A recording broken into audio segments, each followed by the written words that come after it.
soir. Des fous en liberté à Strasbourg et l'Europe en question sont au sommaire ce soir du 6 minutes Strasbourg, Eurométropole. Sorcières, monstres, clowns, pirates, loups étaient à l'honneur hier à Strasbourg. La 21e cavalcade de carnaval s'est déroulée sous le soleil devant quelques 30 000 spectateurs. Un parcours de 2 km entre le quai du Général Koenig et la place Kléber où les fous régnaient en maître. Et au royaume des fous, nous avons cherché les rois.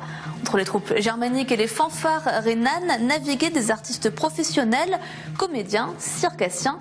Alors, qui sont les plus fous des fous ? Élément de réponse.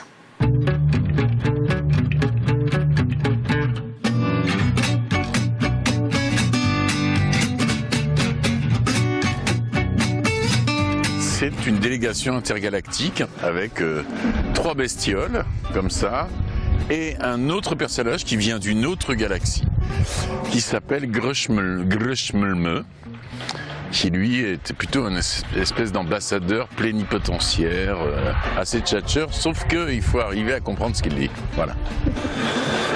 Et donc voilà, nos bestioles sont à peu près en place, sont remontées comme des coucous. Elles vont être bientôt chevauchées et nous allons partir à l'exploration de Strasbourg. Ce sont les étranges étrangers. On dira, donc du coup, c'est d'instaurer des rapports amicaux, cordiaux, voire ludiques, avec cette population qui manque sérieusement d'interlocuteurs un petit peu fantaisistes, je trouve.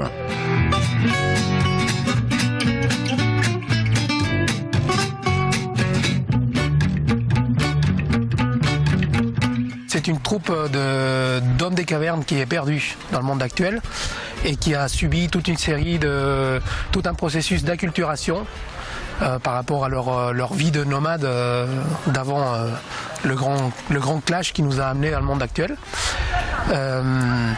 Donc il s'ensuit toute une série de situations foutraques, loufoques, exubérantes, extravagantes.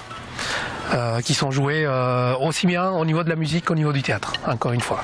On a une ambition dans la troupe, c'est d'arriver à produire un spectacle dans les mêmes conditions qu'un spectacle qui se joue sur une place, mais dans les conditions de la déambulation.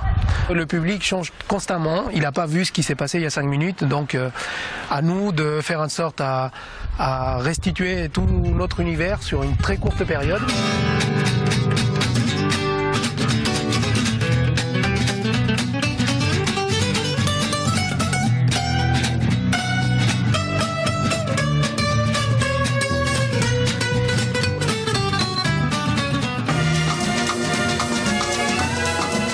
Rêver l'Europe de demain, le dialogue interculturel en Europe est-il possible?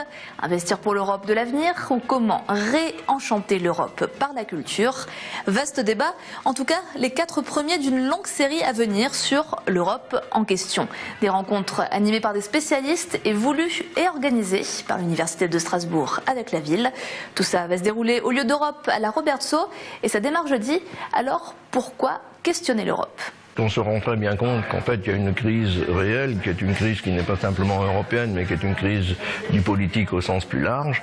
C'est-à-dire on est vraisemblablement dans une époque où un certain nombre de paradigmes fondamentaux changent, et je crois que ça crée des inquiétudes, des incertitudes, et qu'à partir de ce moment-là, il faut s'interroger sur le sens, le pourquoi, le comment de ce projet européen.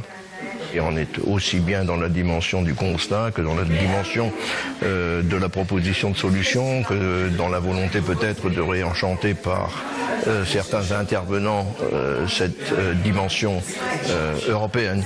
C'est aussi une façon d'élever le débat, de mesurer les enjeux, de poser les problématiques et à partir de là d'essayer de trouver des axes de réponse possibles. La réponse à ces questions se trouve dans les intitulés des différentes conférences. Vous pouvez trouver des mots comme réenchanter, rêver l'Europe. Et tout ça se conjugue avec un autre mot très important qui est le possible. Je pense qu'il y a vraiment un besoin d'Europe, un désir d'Europe. Et je suis convaincu que les Strasbourgeois, les Français, les Européens ont besoin de se réapproprier les valeurs européennes. L'université, c'est les idées, l'université, c'est la culture, l'université, c'est le questionnement objectif, l'université, c'est la recherche. Et c'est très important d'avoir un regard universitaire sur les questions d'Europe. Quand on parle d'Europe, il y a des joies, il y a des espoirs, il y a aussi des déconvenues et des craintes.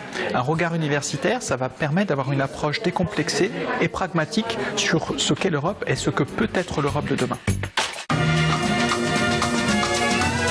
Le 6 minutes Strasbourg Eurométro, c'est fini. Rendez-vous demain. Salut.